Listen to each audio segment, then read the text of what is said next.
안녕하세요. 저는 나이 40에 남편과 함께 아들, 딸을 키우고 열심히 인생을 만들어가고 있는 여자입니다. 남들에게 받은 상처는 그래도 시간이 지나면 잊혀질 수 있는데 피를 나눈 가족이 주는 상처는 시간이 지나도 평생 마음의 상처로 남아버릴 것 같아요. 최근에 제가 겪은 일은 아마 세상 떠날 때까지 머릿속에 각인이 될 테고 그리고 어떠한 일이 찾아와도 가족들과 만날 일은 절대 없을 것 같네요. 남편과 저는 가진 건 많지 않았지만 그래도 하나하나 만들어가면서 삶의 질을 높여가고 있었어요. 당연히 대출이 뒤따랐지만 그래도 열심히 살다 보니 빚 또한 점점 주는 게 눈에 띌 정도로 보이고 있었습니다. 노력은 배신을 하지 않는다고 남편은 회사에서도 인정을 받아 남들보다 한 단계 빠른 진급과 함께 월급도 올려받을 수 있었어요. 양가 부모님의 도움 없이 무일푼으로 시작해 점점 줄어드는 게 눈에 띌 정도로 보이고 있었습니다. 저희 부부가 조금씩 성장해 가는 걸 시부모님께서도 항상 뿌듯해 하셨고 도움 주실 수 있는 건 최대한 도와주셨어요. 하지만 저희 부모님께서는 시부모님과는 많이 달랐어요. 애초에 남편을 좋아해 준 적도 없지만 노력하는 모습을 보면 따뜻한 말 한마디라도 해주실 수 있는데 항상 만날 때마다 비꼬듯이 얘기하시는 부모님 때문에 마음의 상처가 점점 커지고 있었습니다. 직급이 올라가면 뭐해? 그래봤자 월급도 쥐꼬리만큼 올랐잖아. 대기업도 아니고 중소기업에서 기대할 필요가 없지. 다른 집안들은 사위가 때 되면 용돈도 알아서 챙겨주고 여행이며 외식도 아낌없이 추진한다던데 너희들 결혼한 지 꽤 오래되지 않았니? 그런데 엄마는 그런 거 하나 받아본 적 없이 이런 식으로 살아가야 한다는 게 좋은 사이를 본 내 주위 사람들이 얼마나 부럽던지. 가끔 사위 얼굴 봐봤자 기대할 게 없으니 한숨만 나올 수밖에. 너는 엄마를 이해 못하잖아. 엄마는 이 사람 얼굴 볼 때마다 그런 말 말곤 할 말이 없으신 거예요. 사람 개개인이 전부 다 다른데 어떻게 모든 걸 엄마가 원하는 대로 해드릴 수가 있어요. 그리고 이 사람은 뭐라도 좀 챙겨드리고 싶어 하는데 제가 반대했어요. 우리가 이제 막 자리 잡히려 하는데 나중에 여유 생기면 챙겨드려도 되잖아요. 이 사람도 현재 위치에서 최선을 다하며 가정을 지키기 위해 노력하는 건 안 보이세요? 저는 옆에서 보는 것만도 불쌍해 죽겠어요. 힘들게 버는 돈 엄마 개인적으로 즐기시는데 사용하고 싶지 않아요. 우리 애들한테 나가는 돈도 얼마나 많은데요. 엄마가 저희를 좀 도와주세요. 우리가 받은 게 없는데 뭘 도와줘? 장녀가 집안을 위해 희생해야지. 부모의 돈을 뺏으면 되겠어? 쓸데없는 말 할 거면 숟가락 내려놓고 집으로 돌아가라. 하는 짓들 보면 좋은 말이 나올 수가 없어. 나는 먼저 일어나도록 하마. 정말 오래간만에 부모님 얼굴 뵈러 온 거였는데 좋은 말은 조금도 듣지 못한 채 집으로 다시 돌아가려고 남편과 함께 부모님 집에서 나가려는데 동생과 마주치게 되었어요. 그런데 동생 뒤에 처음 본 남자가 고개를 내밀더니 남편과 저에게 인사를 건네길래 얼떨결에 받긴 했지만 무슨 상황인지 전혀 알지 못했어요. 동생은 남편에게 고개만 까딱하며 인사를 대충 건넨 뒤 부모님을 불렀고 동생의 목소리를 들으셨는지 부모님께서 급하게 방에서 나오셨어요. 분위기를 살펴보니 동생이 데려온 남자는 결혼을 생각하고 있는 예비 제부였어요. 저도 가족인데 한마디도 해주지 않은 부모님께 너무 서운했었죠. 그래서 현관문을 닫고 거실로 걸어가자 엄마는 저에게 집에 안 돌아가냐며 저희 부부를 무시하고 있었어요. 엄마는 저를 딸처럼 생각하고 있긴 한 거예요? 어떻게 이런 중요한 일을 저희한테는 한마디도 해주지 않을 수가 있어요? 여보, 저는 준비 다 됐는데 이제 나가면 되는 거죠? 얘들아, 그냥 차에 있으면 되지. 뭐하러 집에까지 올라왔어? 이 사람이 엄마 아빠한테 일단 인사부터 드리고 싶다니까 올라왔죠. 아빠, 예약 시간 거의 다 됐어요. 서둘러 나가야 돼요. 다들 지금 우리 무시하는 거야? 내가 말하고 있잖아. 왜 내가 하는 말에는 대답을 해주지 않는 건데? 아유, 귀 떨어지겠다.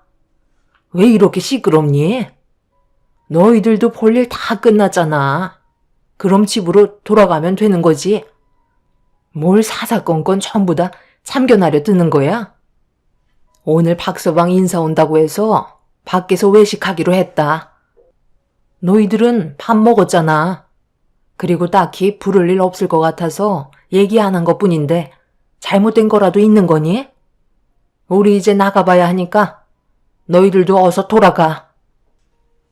저희를 무시한 부모님과 동생의 행동에 더는 참을 수가 없어 화를 내려 하자 남편이 저를 말린 뒤 부모님께 인사를 드린 다음 제 손을 잡고 먼저 밖으로 나왔어요. 저희 부부가 무시당하는 것도 화가 나긴 했지만 문제는 남편한테는 냉장고에서 드시고 남은 음식을 대충 데워서 던져주셨으면서 동생이 결혼하겠다고 남자를 데려오니 외식을 나간다는 말에 너무 서운했었어요. 남편도 표정이 그렇게 좋은 건 아니었지만 내색을 하지 않고 저를 차에 태운 뒤 시댁으로 출발을 했어요. 가는 동안 저도 모르게 눈물이 흘러버렸고 차별당한 남편이 너무 안쓰럽게 느껴졌어요. 그렇게 시부모님 댁에 도착하자마자 저희를 못 빠지게 기다리고 있던 아이들이 저희 품에 안겼고 출출하다는 남편의 말에 시모는 미리 음식을 준비해 두셨는지 저희를 주방으로 안내해 주셨어요. 시모는 저희가 올 시간에 맞춰 정말 많은 음식들을 준비해 주셨고 부모님 집에서 눈치 보느라 밥 한 숟갈 제대로 뜨지 못한 남편은 배가 많이 고팠는지 밥을 허겁지겁 먹기 시작했어요. 아들, 너 사돈댁에서 밥 먹고 온다고 하지 않았니? 자리가 불편해서 제대로 먹지 못한 거야? 체하겠다. 천천히 좀 먹어라. 어머님, 죄송해요. 다 제 잘못이에요. 이 사람이 대우받을 수 있게 제가 잘 챙겨야 하는데 그렇게 하지 못했네요. 그게 왜 너 탓이니? 내 아들과 이렇게 잘 살아주고 있는데 지금처럼만 서로 변함없이 잘 지냈으면 한다. 너도 내 아들 때문에 제대로 먹지 못했을 텐데 애들은 나한테 맡기고 편하게 한술 뜨렴. 사는 게 마음처럼 되지 않아서 많이 힘들지? 서로 챙겨주기도 부족한 시간들인데 헐뜯고 사는 건 참 미련한 짓이지. 그래도 어쩌겠니? 사람이 다른걸. 오늘 있었던 서운한 일들은 이제 그만 털어버리고 앞으로 있을 좋은 날들만 생각들 하거라. 그래야 살아갈 수 있는 거야. 분명 나중에 기회는 찾아올 거다. 오늘은 시간도 많이 늦었으니 일단 여기에서 자고 내일 일찍 출발하는 게 좋지 않겠니?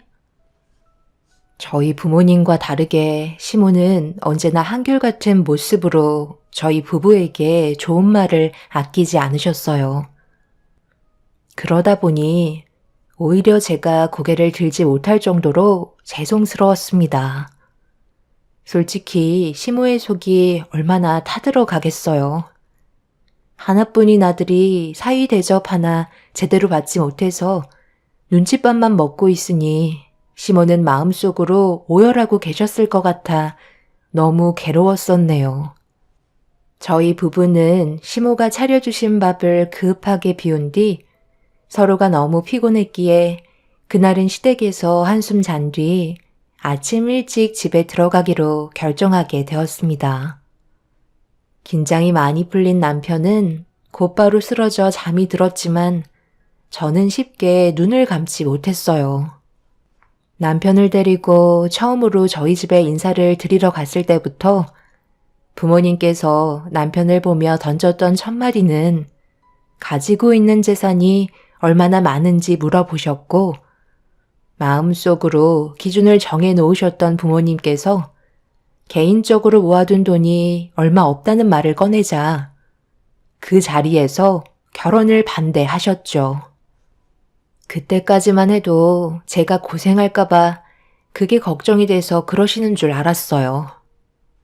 그런데 알고 보니 부모님은 앞으로 저희 남편에게 달라붙어 이용해 먹을 생각밖에 없으셨던 거죠.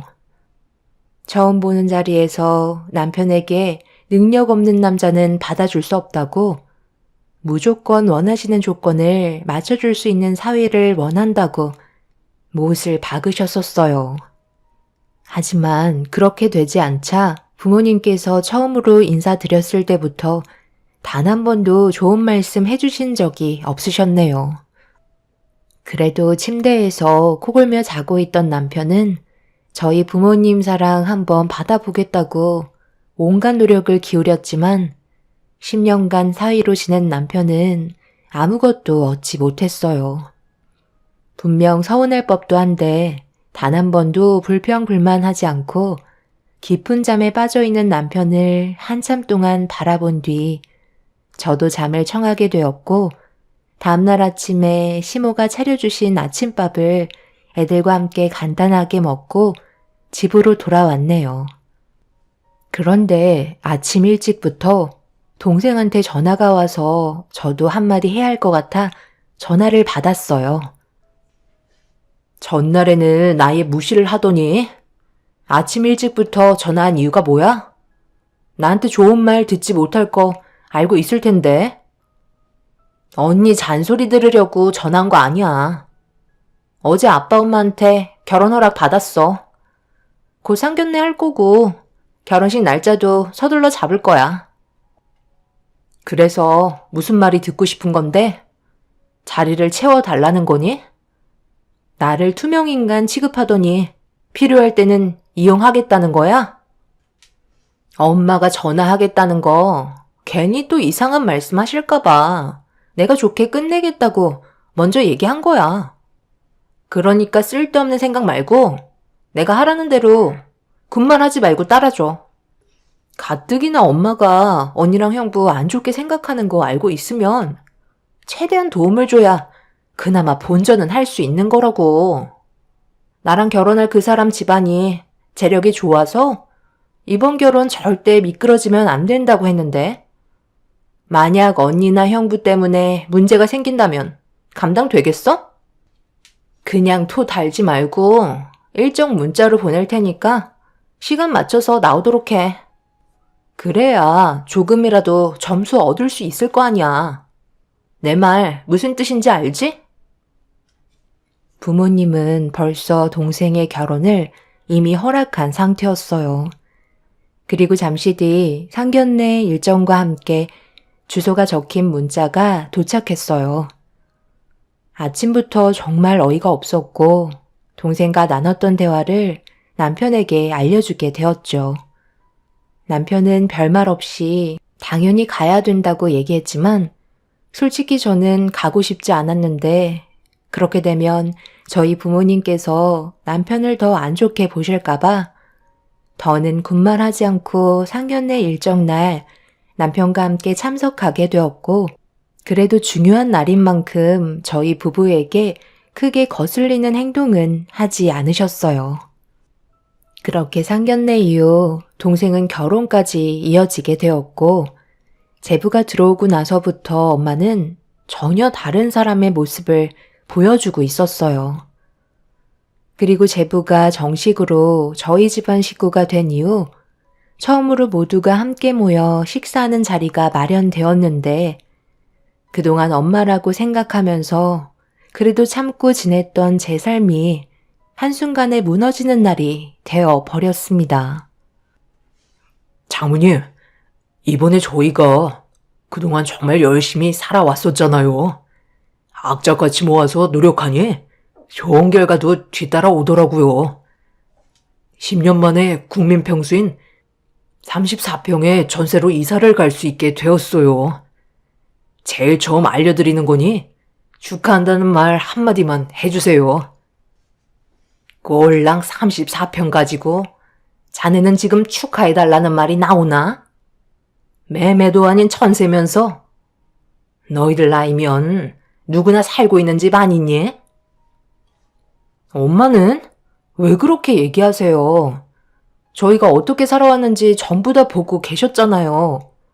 돈도 많지 않았는데 10년 만에 이 정도 모은 거면 정말 잘한 거죠.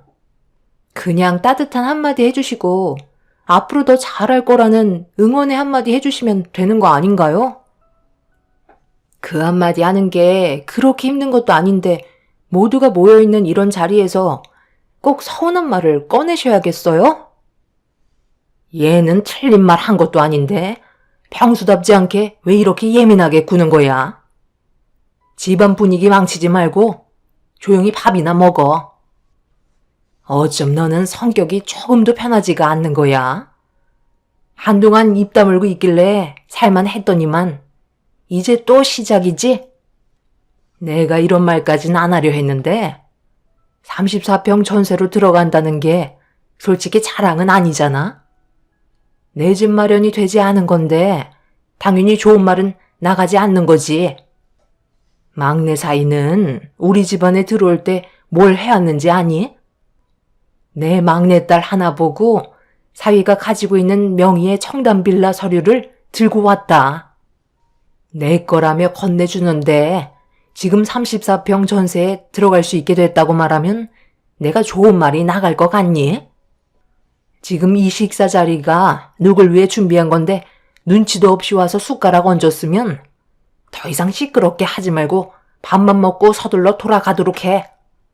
그리고 다시 새로 국 퍼놨으니까 와서 좀 거들고. 제부가 결혼이 성사가 된 뒤에 청담 빌라 서류를 엄마한테 건네드렸는지 입이 찢어져서는 흥분을 감추지 못했어요. 제부도 혼자만의 능력이 아니라 태어날 때부터 재력이 있는 집안에서 자리를 잡은 거기 때문에 저희 남편과는 비교가 되지 않는 게 당연한 건데 이런 식으로 차별 대우를 하시는 게 너무 서운하게 다가왔었어요.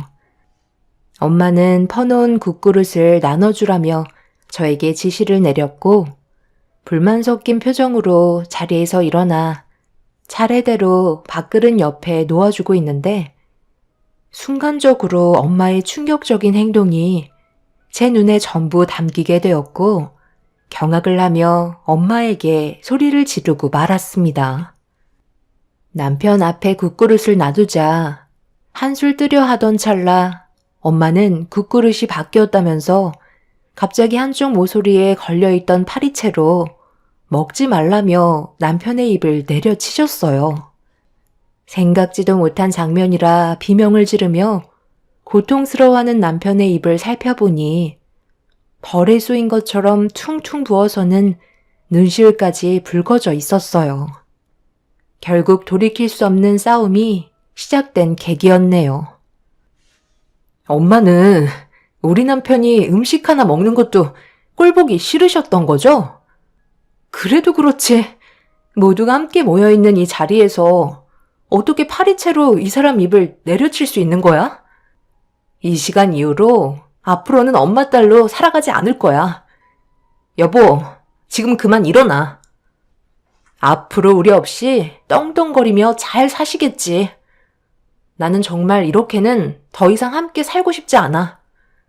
2번 다시 얼굴 안 봤으면 좋겠어요. 뭐라고? 지금 그게 엄마한테 할 소리니? 그러니까 인연을 끊겠다는 거야? 너희들이 뭘 잘했다고 지금 부모 앞에서 큰 소리를 쳐? 10달 배 아파서 지금까지 키워줬더니만 엄마와 인연을 끊겠다? 정말 집안 잘 돌아간다. 다들 적당히 좀 하지. 지금 내 앞에서 뭐 하는 짓들이야? 오늘이 얼마나 중요한 날인지 알면 당신도 조심해야 될 거 아니야? 집안 창피해서 집에 오질 못하겠어. 어떻게 하루도 조용할 날이 없는 거예요? 형부도 눈치가 없는 거예요? 그깟 34평 전셋집이 뭐 그렇게 대수라고 자랑하고 싶으셨어요? 형부가 입조심만 하셨어도 이런 분위기는 만들어지지 않았을 거 아니에요. 너 지금 형부한테 그게 무슨 말버릇이야? 이 사람이 뭐라고 그랬는데? 우리가 그동안 고생했으니 좀 알아달라는 건데 그게 그렇게 잘못된 거니? 그리고 엄마가 너희 형부 입에 파리채를 내려쳤는데 그걸 보고도 아무렇지도 않게 생각하는 거야? 입장 바꿔서 생각을 해봐. 만약 엄마가 제부 입가에 파리채를 날렸으면 너는 가만히 있었을 것 같아? 저는 감정을 조절할 수가 없어 집안을 난장판으로 만들기 시작했어요. 남편에게 단 한마디의 사과도 하지 않는 엄마도 너무 미웠지만 아빠와 동생의 태도도 저에게 큰 실망을 안겨주었네요.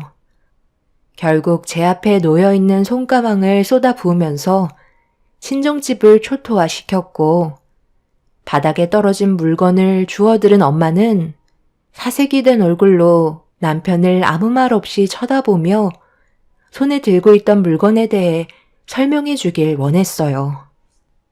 그리고 남편의 한마디에 저는 주저앉아 눈물을 쏟아내고 말았습니다. 장모님, 죄송합니다. 큰 사이가 능력이 부족해서 이 정도의 선물밖에 해드리지 못했네요. 제가 감히 쳐다볼 수도 없는 정담동에 있는 빌라를 드릴 수는 없지만 그래도 지금껏 저를 사이로 생각해 주시고 올 때마다 끼니는 거르지 않게 챙겨주셔서 이번에 전세이긴 하지만 저희도 넉넉한 집에 들어갈 수 있게 된 것 같아요. 어머님이 뒤에서 채찍질 해주신 덕분에 성공하려는 마음이 더 크게 작용했었거든요. 저 또한 사이로서 인정받고 싶었고 장인 장모님께 아낌없는 사랑 받고 싶었습니다. 그런데 오늘 확실하게 알 수 있었던 것 같아요. 다가갈 수 없는 곳을 미련하게 10년 동안 달려온 것 같네요. 장인 장모님의 마음을 받으려고 더 이상 발버둥 치지 않아도 될 것 같네요. 이 사람 말대로 오늘 이후 2번 다시 찾아오지 않겠습니다. 그건 제가 드리는 마지막 선물이니 어머님께서 잘 간직해 주셨으면 좋겠네요. 당신도 이제 그만 짐 챙기고 집으로 돌아가자. 엄마는 남편이 준비한 물건을 확인해 보기 위해 급하게 포장지를 뜯었고 남편은 저희 부모님께 등을 돌렸어요. 엄마는 포장지를 뜯고 작은 상자를 여는 순간 그 자리에서 털썩 주저앉고 말았습니다. 엄마가 이렇게까지 놀라신 이유는 상자 속에 나온 내용물이 엄마에게 정말 중요한 물건이었거든요. 작년에 외할머니 산소에 모두가 찾아간 적이 있었는데 할머니께서 엄마에게 남겨주신 유품의 목걸이를 산소에서 분실했던 적이 있었어요. 모두가 찾으려고 애썼지만 결국 분실한 목걸이를 찾지 못했었는데 남편은 그날 이후 하루도 빠짐없이 비가 오거나 눈이 와도 매일 할머니 산소를 찾아가 몇 시간 동안 엄마와 함께 있던 동선 구석구석을 수색하며 찾기 시작했어요. 엄마는 할머니께서 남겨주신 정말 중요한 유품을 잃어버려 우울증 약까지 복용하실 정도로 정신적인 스트레스를 많이 받으셨는데 남편이 끝까지 찾으려 애쓴 결과 할머니의 유품을 다시 엄마 품으로 돌려드릴 수 있었네요. 저희 집에서 할머니 산소까지 거리가 가까운 것도 아니었고 산도 타야 해서 정말 쉽지 않다는 걸 모두가 알고 있었기 때문에 남편이 얼마나 노력했는지 엄마도 알고 있었습니다. 하지만 이미 많은 상처를 받은 남편은 벌써 부모님 집에서 나가버렸고, 엄마는 신발도 신지 않은 채 맨발로 남편이 타고 있는 차에까지 달려갔습니다. 하지만 그동안 너무 많은 상처의 골이 깊었던지라 이미 마음의 문은 굳게 닫혀버렸고, 저도 아무 말 없이 차에 올라타 집으로 돌아오게 되었습니다. 그날 이후 엄마는 몇 번이나 찾아와 용서를 구했지만 남편은 엄마를 만나주지 않았어요. 엄마는 청담 빌라보다 할머니께서 남겨주신 유품을 더 중요하게 생각하고 계셨어요. 이 세상에 단 한 개뿐인 물건이고 할머니께서 돌아가신 이후로 항상 품에 지니고 계셨기 때문에 저희 가족들은 얼마나 중요한지 잘 알고 있었습니다. 엄마는 저에게 큰 사이 얼굴 한 번만 볼 수 없냐고 쉬지 않고 찾아와 간절히 부탁하셨어요. 그러니까 처음부터 잘 하셨어야죠. 돈이 전부가 아니라는 걸 이제야 깨달으셨어요? 저 사람이 지금까지 엄마한테 따뜻한 말 한마디 들어보려고 얼마나 많은 노력을 했었는데 단지 제부랑 국그릇이 바뀌었다는 이유 하나로 파리채로 입을 내려칠 수가 있죠? 그때만 생각하면 지금도 제 마음이 찢어질 것만 같아요. 앞으로 엄마 얼굴 보고 싶지 않다고 확실하게 선을 그었어요. 그동안 얼마나 마음고생이 심했으면 저런 말을 하겠어요? 엄마가 할머니 유품 잃어버린 뒤부터 남편이 저에게 뭐라고 했는지 알아요? 중요한 물건인 만큼 꼭 찾아드리면 사위로 인정받을 수 있다고 새벽같이 일어나서 산소에 찾아가고 비가 오면 흙에 묻힐까봐 걱정된다며 온몸에 비로 젖어도 할머니 유품 찾는데 하루도 거르지 않았어요. 그런 남편의 얼굴엔 힘든 모습보다 유품을 찾았을 때 엄마의 얼굴에 미소가 띄어지는 걸 상상하면서 자기 일인 것처럼 정말 열심히 할머니 산소를 다녔었다고요. 그렇게 힘들게 다시 품에 들어온 유품을 돌려드리려고 포장까지 하면서 엄마가 파리채로 내려치기 몇 시간 전까지 콧노래를 부르던 사람이었어요. 이제는 제 선을 넘어버린 것 같아요. 엄마는 평생 이 사람 얼굴 볼 수 없을 거예요. 그리고 저도 2번 다시 엄마 얼굴 보고 싶지도 않아요. 그토록 바라고 원하던 돈 많은 사이랑 잘 먹고 잘 살면 될 것 같네요. 할머니 유품도 다시 돌아왔으니 이제 저 사람 필요 없잖아요. 이제 그만 돌아가세요. 청담동 빌라는 사돈분들이 하도 난리를 치신 바람에 명의 이전도 못 해봤다. 그리고 지금 우리 집안이 난리도 아니야. 막내 사이가 그냥 가볍게 만나던 주변에 다른 여자들이 꽤 많았는지 둘이 결혼했다는 소식에 사이 집까지 찾아가서 네 동생이랑 처음 본 여자들과 한바탕 했었다는데 지금 그런 문제 때문에 상당히 골치가 아픈 상황이다. 큰사이가 나서주면 정말 좋을 것 같은데 한 번만 도와줄 수 없겠니? 우리 집안의 기둥인 큰사이 얼굴 한 번만 보게 해주면 내가 시키는 건 뭐든 다 하마. 제부가 들어오고 나서 집안은 이미 난리가 난 상태였어요. 제 동생과 결혼을 했지만 주변 정리를 제대로 하지 못해 전에 만났던 여자들과 계속해서 엮이게 되는 상황이 발생된 것 같아요. 남편도 분명 전부 다 듣고 있었을 테지만 밖으로 나오지 않았어요. 저희 의견은 단 한 번도 들어주려 하지 않았으면서 왜 남편이 뒤처리까지 해주길 바라시는지 이해할 수 없었습니다. 저는 엄마한테 2번 다시 찾아오지 말라며 강하게 얘기했지만 아직까지 쉬지 않고 저희 집 문을 두드리고 계십니다. 여기까지가 지금 현재 저희 가족이 겪고 있는 상황이에요. 여러분들께서 저희 부부가 앞으로 지금의 상황을 어떻게 처리하면 좋을지 조언 좀 해주시면 많은 도움이 될 것 같아요. 저는 일단 남편에게 이사하는 게 좋을 것 같다고 의견을 제시했어요. 하지만 착한 남편은 다시 문을 열어드리려 하고 있어요. 그래서 더 조율이 안 되는 것 같습니다. 여러분들께서 저희가 생각하는 것보다 더 좋은 방법으로 해결해 갈 수 있는 일이 있다면 알려주시면 감사할 것 같아요. 앞으로 남은 인생 제발 웃으면서 살고 싶습니다. 감사합니다. 안녕하세요. 저는 양평에 살고 있는 42살 여자입니다. 요 몇 달간 정신없이 움직이느라 시간 가는 줄 모른 채 살아왔었는데요. 이제야 숨 좀 돌릴 수 있을 정도의 여유가 생겨 여러분들께 제가 겪어온 삶을 풀어보려 합니다. 10년 전에 남편을 알게 돼서 결혼까지 하게 되었고, 저희 부부가 어렵게 이어진 만큼 정말 열심히 살아가고 있었습니다. 저는 초혼이었지만 남편은 재혼이었거든요.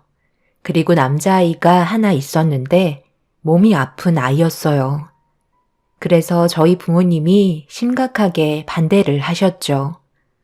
이혼남과 결혼하는 것도 마음에 들어하지 않으셨는데 장애가 있는 아이까지 딸려 있으니 남편은 좋게 봐줬지만 제 삶이 힘들어지는 걸 원하지 않으셨기 때문에 더 이상의 인연을 만들지 않았으면 한다고 부탁까지 하셨습니다.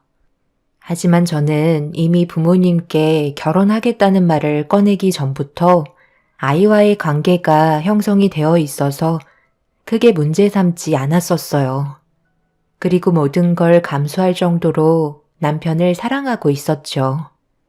결국 오랜 시간 설득 끝에 부모님은 결혼을 허락해 주셨고 제가 잘 살아가길 바라셨네요. 남편의 전처는 아이한테 문제가 있다는 걸 알게 된 이후 태어난 아이를 불쌍하게 여기기보다 되려 육아를 포기한 채 밖으로 떠돌다가 결국 이혼까지 이어지게 되었다고 하네요. 이런 딱한 사정이 제 마음을 더 아프게 했던 것 같아요.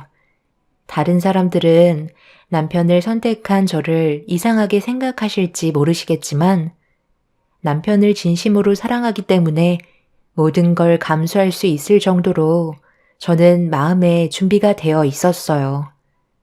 제가 며느리로 들어온 이후 시댁 식구들은 저를 정말 잘 대해주셨고 무난한 결혼 생활을 이어나갔습니다.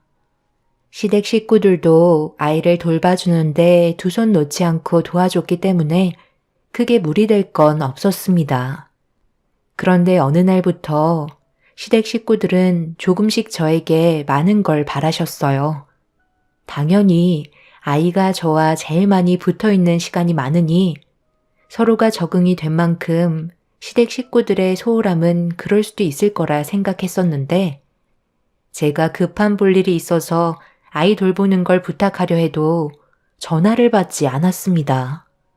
의도적으로 피하려는 시집 식구들의 행동이 눈에 보이기 시작하자 남편도 어느 정도 눈치를 채고 있었는지 주말에 시댁 식구들과 한자리에 모여 식사를 하면서 남편이 먼저 대화를 이어나갔습니다. 동생들은 그렇다 쳐도 엄마는 은혁이를 돌봐주셔야 되지 않겠어요? 이렇게 된 게 누구 때문인지 잘 아시죠? 걔가 집을 뛰쳐나간 게 내 탓이라는 거니? 솔직히 은혁이가 장애를 가지고 태어나지만 않았어도 이런 일은 없었겠지. 엄마가 이어주신 거잖아요. 그렇게 하지 않았다면 이런 일도 없었겠죠. 책임이 있으신 만큼 은혁이 돌보는 건 도와주세요. 이 사람은 저 하나 보고 저희 집에 들어왔는데 이런 일로 제가 목소리 높여야 되겠어요? 너희들도 엄마랑 똑같이 행동하려 하지 말고 서로 조금씩 배려하면서 살아야 되지 않겠어? 맨날 입으로만 가족이라고 하지 말고 적극적으로 도와줘봐. 너희들도 그렇고 엄마도 전부 다 내가 벌고 있는 돈으로 생활하고 있잖아요. 당연하게 생각하지 말고 도와줘야 할 땐 적극적으로 나서 주세요. 은혁이 보는 게 쉬운 줄 알아? 얼마나 힘든데. 제가 좀 컸다고 이제 통제가 안 된다고. 오죽하면 우리가 피하려 하겠어? 이거 봐봐. 은혁이가 전부 다 이렇게 만든 거야. 자기가 원하는 대로 해주지 않으면 물어뜯고 머리채 잡고 핥히고 난리도 아니야. 우리도 최선을 다해주지만 정말 쉽지 않다고. 세연이가 오빠 부인이 됐으면 이제 전적으로 혼자서 돌봐야 된다고 생각해. 왔다 갔다 하는 것도 얼마나 귀찮고 힘든지 알아? 엄마 연세도 있으신데 오빠가 이해해줘야지. 그래서 이제 하기 싫다는 거야? 그럼 나도 어쩔 수 없을 것 같네. 앞으로 생활비는 일절 없을 테니까 네가 밖에 나가서 벌어먹고 살아.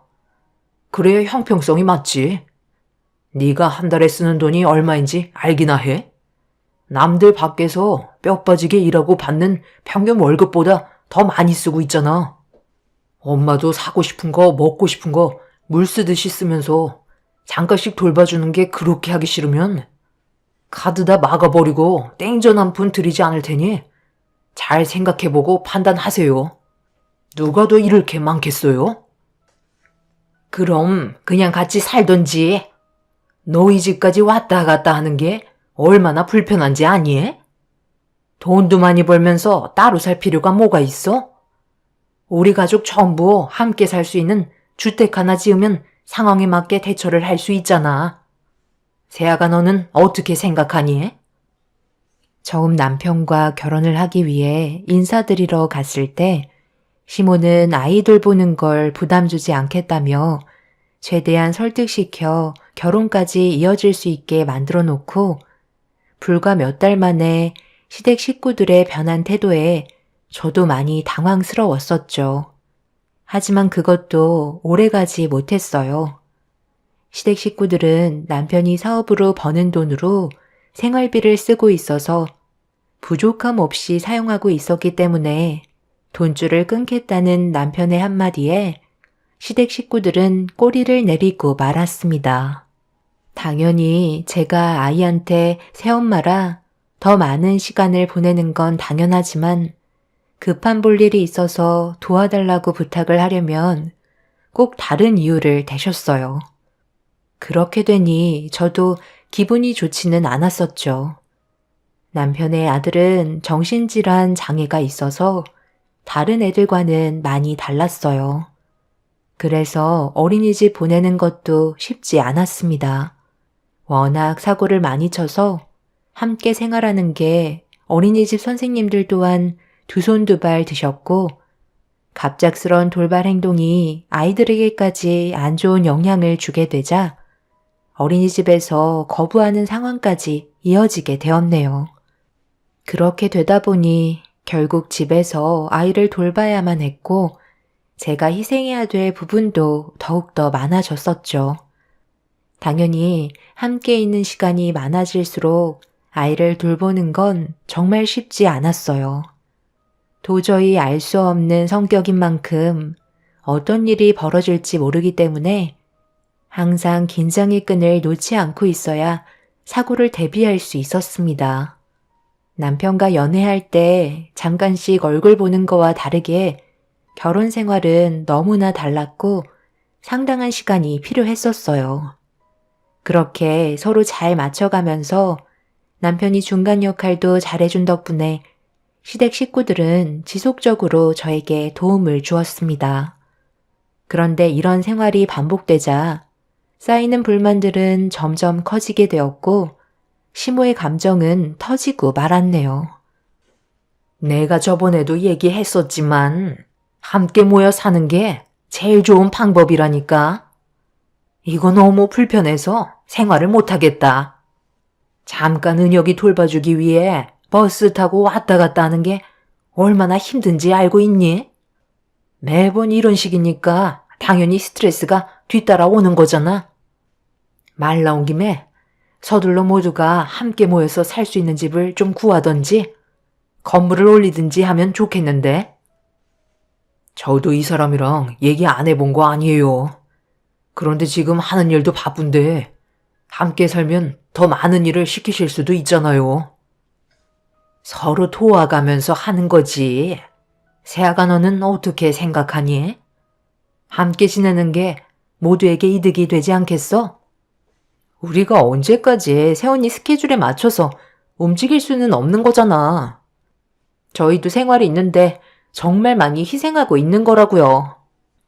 말 나온 김에 여기서 결정해 줬으면 좋겠어요.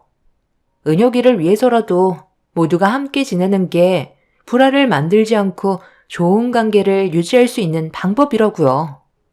이대로 시간만 끌면 서로 안 좋은 감정만 쌓일 것 같아요. 최대한 좋은 방향으로 해결 방법을 찾기 위해 한참 동안 진지하게 의논을 하면서 모두에게 이익이 될 수 있는 쪽으로 결정을 하게 되었네요. 남편은 모두가 함께 지낼 수 있는 주택을 만들어 저희 모두 한 집에서 살 수 있었습니다. 확실히 좋았던 건 그동안 불편했던 것들이 해소가 되었다는 거였어요. 그렇게 모두가 스트레스 받지 않고 서로가 상황에 맞게 조율하면서 지내던 어느 날, 은혁이가 자고 있을 때 저를 방으로 따로 부르셨어요. 분위기를 봤을 때 기분이 좋아 보이지 않으셨고, 제가 자리에 앉자마자 시모가 그동안 저를 봐오면서 마음에 들지 않았던 점들에 대해 털어놓기 시작하셨습니다. 네가 우리 집 식구가 된 지 꽤 오랜 시간이 흘렀는데 언제까지 이런 식으로 행동할 거니? 이쯤 되면 눈치껏 행동해야지. 내 아들이 없을 땐 네가 집안일을 전적으로 매달려서 해줘야 하지 않겠니? 내가 언제까지 이런 식으로 살아야 되겠어? 나이도 있는데 며느리한테 대접을 받기는커녕 집안에서 가정부 역할을 하고 있으니 내 속이 안 뒤집어지겠니? 앞으로 네가 집에 있을 때는 은혁이도 돌보면서 집안일까지 전부 다 했으면 한다. 나도 이제 힘들어서 못 해먹겠어. 어머님이 고생하시는 거 저도 잘 알고 있어요. 그래서 항상 감사하게 생각하고 있고요. 최대한 저를 배려해 주시려는 건 알겠는데요. 저도 몸이 하나뿐이라 여기까지가 제 한계예요. 어머님도 잘 아시겠지만 요즘 들어 은혁이가 점점 더 제멋대로 행동해서 옆에서 돌봐주는 것도 많이 힘들잖아요. 그런 와중에 틈만 나면 청소하고 식사 준비에 빨래까지 제가 전적으로 하고 있어요. 제가 잠깐 쉴 수 있는 건 그이가 집에 들어와서 은혁이 봐줄 때 그때 잠깐 앉을 수 있는 시간이 생기는 거고요. 그런데 어머님께서 저에게 뭘 더 바라시는지 모르겠어요. 아예 손을 놓으시겠다는 건가요? 내 말을 이제야 이해한 거니? 나는 이제 손을 놓겠다는 거야. 그게 잘못된 건 아니잖아? 며느리로 들어왔으면 발에 불이 나도록 뛰어다니는 건 당연한 거지. 네가 일을 하는 것도 아니고 애 보면서 집안일 하는 건데 전부 달라붙을 필요 없잖아? 어머님, 그럼 뭐하러 함께 살자고 하신 거예요? 그때랑 지금이랑 말이 바뀌시면 어떡해요? 제가 이렇게 살려고 그이랑 결혼한 건 아니잖아요? 이런 식의 대우는 부당하다고 생각돼요.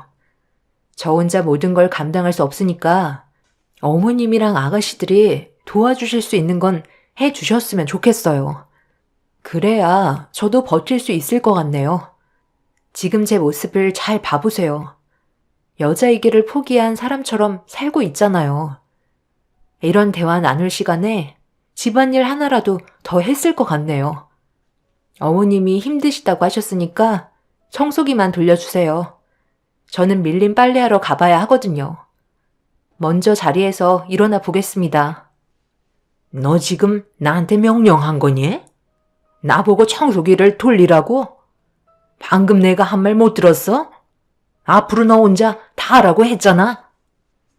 그동안 결혼 생활을 하면서 시모를 봤을 때 어느 정도 성격이 있으신 건 알고 있었지만 이렇게까지 저를 막대하실 줄은 상상도 못했었어요.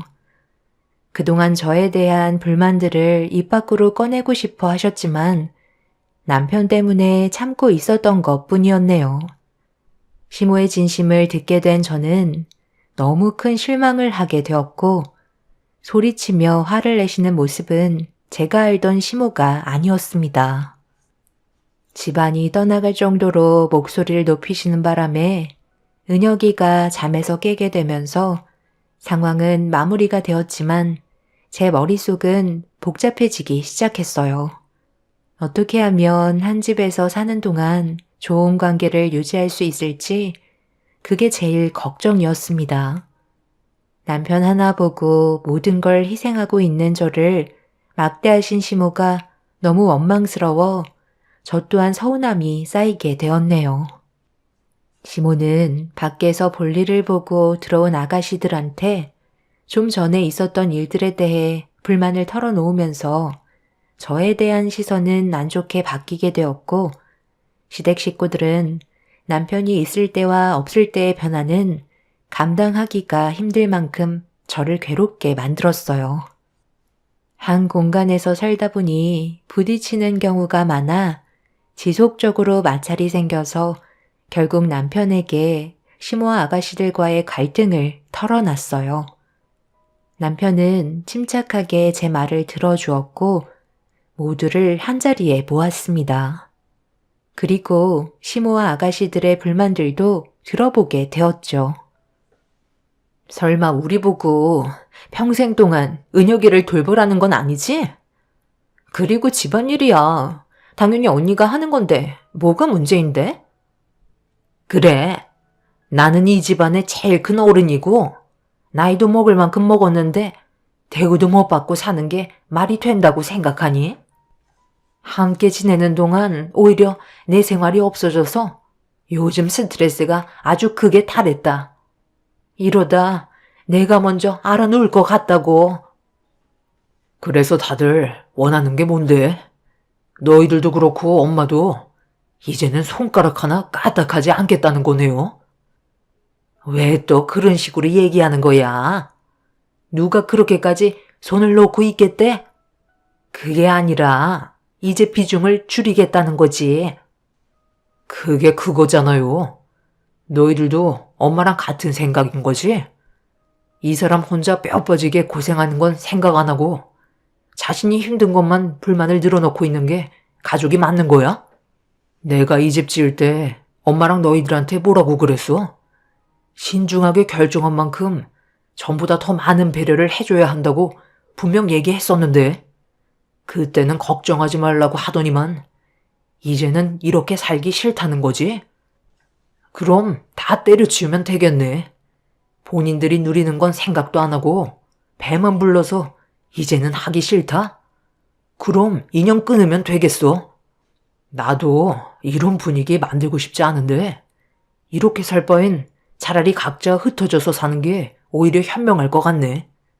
명절 때도 이 사람만 일 시키는 거 내가 모를 줄 알아? 동생이라는 것들이 만들어 놓은 거 주워 먹기만 할 줄 알지. 하나도 도우려 하지 않고 내가 움직일 때만 눈치 보면서 하는 척하는 거 내가 모를 거라 생각했어? 지금 상황 파악이 전혀 안 되는 것 같은데 이 사람이 나랑 헤어지겠다고 하면 그때 누가 제일 많이 피해를 볼 것 같아? 우리 가족이 제일 많이 힘들어진다고. 엄마는 은혁이 감당되시겠어요? 너희들도 지금 누구 때문에 밖에서 마음 편히 볼일 볼 수 있는지 잘 좀 생각해봐. 남편이 화를 내면서 큰 소리 치자 시모와 아가씨들은 한마디도 하지 못한 채 시선을 회피하고 있었네요. 결국 시댁 식구들은 본전도 찾지 못한 채 각자 방으로 들어가 버렸고 더는 아무 말도 하지 않은 채 그날 이후 남편이 분담해준 대로 집안일을 할 수밖에 없었습니다. 그렇게 하지 않으면 인연을 끊을 거라는 충격적 말은 시댁 식구들에게 가혹할 정도로 심한 말이었어요. 금전적인 지원이 전부 끊긴다는 건 고생을 사서 해야 된다는 거였죠. 밖에서 일을 하기 싫은 아가씨들은 더 이상 불만을 표출하지 않고 묵묵히 시키는 대로 움직였어요. 시모 또한 더는 문제를 제기하지 않았죠. 하지만 시댁 식구들과의 관계는 좋아지지 않았습니다. 서로 웃으면서 지낼 수 있는 사이로 발전하지는 못했었어요. 시집 식구들은 억지로 살고 있는 거였죠. 저도 힘든 건 마찬가지였지만 그렇다고 똑같이 행동할 수는 없기 때문에 언제나 활기차고 적극적인 모습으로 행동하면서 시집 식구들에게 살갑게 다가가려 노력을 지속적으로 하고 있었습니다.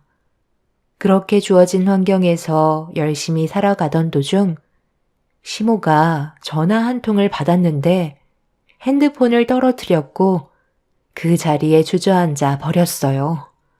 초점을 잃어버린 얼굴로 넋이 나가 있자 핸드폰을 들어 수화기에서 들려오는 남자분의 목소리를 들으며 무슨 이유 때문에 전화를 했는지 다시 물어본 순간 저 또한 믿을 수 없는 말을 전달받게 되면서 충격에 헤어나오지 못하게 되었네요. 남편이 퇴근을 하고 집으로 돌아오던 도중 중앙선을 침범한 음주운전 차량과 정면 충돌이 이루어졌고 사고 현장에서 남편이 세상을 떠나게 되었다는 충격적인 소식이었네요. 전혀 예상하지 못했던 상황이라 어떻게 해야 할지 몰라 아무것도 못하고 있는데 주저앉아 오열을 하고 계신 시모가 저에게 다가오시더니 갑자기 제 머리채를 잡으며 난리를 치기 시작하셨어요. 저 때문에 세상을 떠난 거라고 모든 걸 제 탓으로 돌리고 있었습니다. 남편을 잃은 충격이 너무나 컸는지 시모의 말이 제 귀에 잘 들어오지 않았고 머리채를 잡히고 있는데도 아무런 느낌도 들지 않았습니다. 한순간에 집안의 가장이 무너지게 되었고 원하지 않는 장례식을 치러야만 했어요. 그런데 문제는 남편이 세상을 떠나고부터 시작이 되었네요. 장례를 끝내고 앞으로 어떻게 살아가야 할지 걱정을 하고 있는데 저희 부모님이 찾아오셨어요. 아무래도 저 혼자 남겨진 게 계속 마음에 걸리셨는지 대화를 하시려고 온 것 같았습니다. 김서방이 세상을 떠났으니 제 딸이 더 이상 이 집안에 남아있을 이유가 없을 것 같아 이렇게 찾아왔습니다. 그러니까 내 아들이 없으니 이제 그만 관계를 끊겠다는 건가요? 저희가 받은 상처는 전혀 생각하지 않으시는군요. 제 딸이 그동안 힘든 생활을 이어나갔다는 거 잘 알고 있어요. 김서방이 없는데 이 집에 남아있을 이유가 없잖아요. 은혁이 돌봐줄 사람이 없어서 제 딸을 붙잡으시려는 건가요? 피 한 방울 섞이지 않은 아이를 제 딸이 인생을 바치면서까지 옆에 있어줄 필요는 없잖아요. 우리 집안과의 관계는 딱 여기까지인 것 같습니다. 길게 대화하고 싶지 않으니 이제 그만 놓아주시죠. 아직 마음의 준비도 되어 있지 않은데 갑자기 이런 식으로 나오시면 저희도 많이 당황스럽죠. 일단 며느리와 따로 대화 좀 할 테니까 그만 돌아가 주셨으면 좋겠네요. 저희도 그렇고 은혁이도 갑자기 며느리가 떠나가면 앞으로 어떻게 버티겠어요? 그건 사부인이 알아서 하실 문제죠. 저희 집안과는 더는 상관이 없을 것 같네요. 너도 이제 어서 짐 싸. 집으로 돌아가야지. 시모는 저를 보내줄 수 없다면서 엄마와 쉬지 않고 대화를 주고받았습니다. 결국 시모가 끈질기게 저와 둘만의 시간을 만들고 싶다며 따로 방으로 데리고 갔어요. 그리고 저에게 간절히 부탁하며 눈물을 흘리셨습니다. 시모도 하나뿐인 아들이 갑자기 세상을 떠난 거 너무 마음이 아프다며 천천히 정리할 수 있는 시간을 달라고 부탁을 했어요. 저도 은혁이와 함께 보낸 시간이 적지 않았기 때문에 아무런 감정 없이 등을 돌리고 인연을 끊는다는 건 저로서도 쉬운 결정은 아니었어요. 은혁이를 진심으로 내 아들처럼 키웠기 때문에 많은 정이 들었었죠. 그래서 조금 더 생각할 시간이 필요했고, 시댁에 찾아온 저희 부모님께 최대한 빨리 정리하고 돌아가겠다고 좋게 설득시킨 뒤에 돌려보냈습니다. 시댁 집안에 남아있는 남편과 함께 했던 모든 것들을 정리하면서 앞으로 어떻게 해야 될지 잠 한숨 못 자고 고민을 하고 있는데 저를 거실로 부르셨고 아가씨들도 한자리에 모여서 심각한 표정으로 대화를 이어나가기 시작했네요. 내 아들이 세상을 떠났으니 아무래도 재산 문제가 제일 큰 일일 텐데 네가 법적으로 배우자로 등록되어 있는 만큼 너한테 내 아들 재산의 절반이 넘어가겠지만 나는 그걸 받아들일 수 없을 것 같다. 고생은 내 아들이 했는데 왜 너는 힘 하나 들이지 않고 그 많은 돈을 가져가야만 하는 거지? 앞으로 우리 먹고 살기에도 막막할 텐데 너는 입이 하나지만 우리는 입이 몇 개니? 훨씬 많잖아. 너는 은혁이를 아들처럼 생각한다며. 그럼 네가 평생 끼고 살거라. 그럼 내가 너한테 들어가는 재산 건들지 않으마. 그리고 우리 집에서 생활해야 된다. 어찌됐든 우리 집 며느리로 들어왔으면 이 집에서 뼈를 묻어야 하지 않겠니?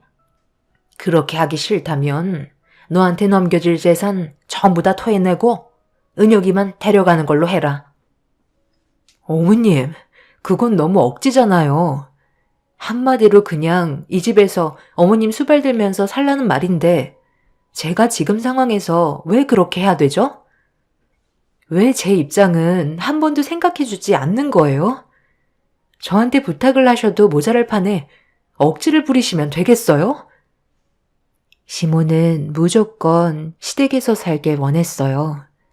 남편이 세상을 떠났으니 모든 집안 잡일은 저에게 시키려는 게 눈에 훤히 보였습니다. 결국 조금도 조율되지 않고 서로 목소리만 높아지자 시모는 저와 은혁이가 필요 없다며 저에게 한 푼의 재산도 넘겨주지 않을 거라고 멱살을 잡은 채 문 밖으로 끌고 가기 시작했어요. 은혁이는 제가 시모에게 끌려가는 모습을 보고 무슨 상황인지 알지도 못한 채 뒤따라오고 있었네요. 아가씨들도 합세해서는 저를 뒷산 야산에 내버렸고 추운 겨울날 신발 하나 신지 못하고 쫓겨나 버리게 되었습니다.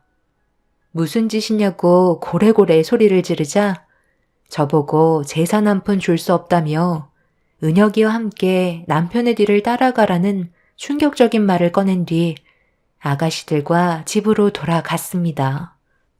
결국 시모는 남편의 재산이 저에게 넘어가는 걸 보고 싶지 않아 눈이 수북이 쌓인 야산으로 저와 은혁이를 끌고 온 거였어요. 그동안 제가 했던 행동들에 대해 시댁 식구들은 조금도 고마워한 적이 없었던 거였네요.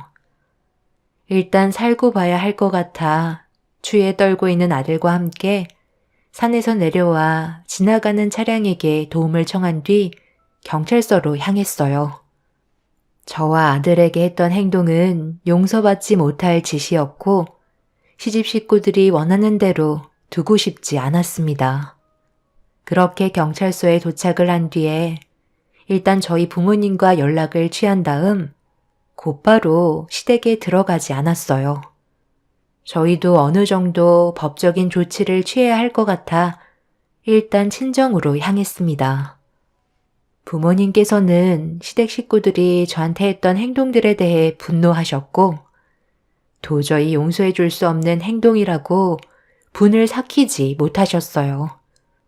결국 다음날 아침에 부모님은 저와 은혁이를 데리고 시댁으로 다시 향했습니다. 엄마는 이성을 잃은 아빠가 안 좋은 행동을 할까봐 불안하셨는지 경찰에 신고를 한 뒤에 시댁으로 와주길 경찰들에게 부탁을 하셨네요. 그렇게 시댁에 도착한 뒤 아빠는 동네가 떠나갈 정도로 문을 두드리셨는데 아무도 문 밖으로 나오지 않았어요. 그리고 때마침 경찰들도 전날에 있던 상황을 알고 있었기 때문에 조사를 하기 위해 시댁 식구들을 불렀습니다. 집안에 불이 켜져 있고 누가 봐도 집안에 있는 걸 아는데 아무도 나오려 하지 않았어요. 제가 다시 들어올까봐 비밀번호까지 바꿔놔서 들어갈 수 있는 방법이 없었죠. 이 집은 저에게도 권리가 있기 때문에 열쇠공을 불러 강제로 문을 열은 뒤 집안에 들어서자마자 충격적인 광경이 눈앞에 펼쳐지게 되었네요. 시댁 식구들이 전부 거품을 물고 쓰러져 있었고 경찰은 급하게 119에 신고를 한 뒤 창문을 전부 다 활짝 열었습니다. 저희는 영문도 모른 채 쓰러져 있는 시댁 식구들을 보면서 발만 동동 구르고 있는데 경찰이 일산화탄소에 중독된 것 같다는 충격적인 말을 꺼내셨네요. 잠시 뒤 구조대가 도착해서 응급조치를 시도했지만 이미 아가씨들은 세상을 떠난 상태였고 시모는 겨우 숨이 붙어 있었지만 깨어나진 못하고 있었네요. 단 하루 사이에 엄청난 일이 펼쳐져서 저희 가족도 많이 당황스러웠었죠. 결국 아가씨들은 장례를 치러야만 했고 시모는 중환자실에서 숨만 붙어 있는 상태로 누워만 있는 상태였네요. 국가수에서 감식 결과 붉은색 반점들이 팔과 얼굴 쪽에 뜨문뜨문 흔적이 발견되었고 보일러 배관에 문제가 생긴 걸 추가적으로 확인하게 되면서 일산화탄소 중독이 확실하다는 판결이 나오게 되었어요. 그렇게 시모는 깨어나지 못한 채 식물인간 상태로 병원에 한참 동안 누워있다가 몇 달 전에 결국 뇌사 상태에 빠지게 되었고 세상을 떠나게 되는 안타까운 결과를 맞이하게 되었네요. 그렇게 시모도 장례를 치른 뒤 보내드렸지만 한편으로는 씁쓸하네요. 만약 저도 그때 함께 있었다면 지금 저와 아들은 이 세상 사람이 아니었겠죠. 정말 상상도 못한 일이 펼쳐졌지만 어떻게 보면 본인들의 업보라고 생각합니다. 제 곁에는 은혁이 하나 남았네요. 앞으로 저희 가족이 행복하게 잘 살았으면 좋겠어요. 비록 정신장애가 있지만 제 아들도 분명 좋아질 수 있는 날이 찾아오겠죠. 지금 이 순간을 감사하게 생각하며 살아가도록 하겠습니다. 여러분들께서도 현재의 삶에 최선을 다하시고 좋은 일들만 가득하시길 바랍니다. 감사합니다.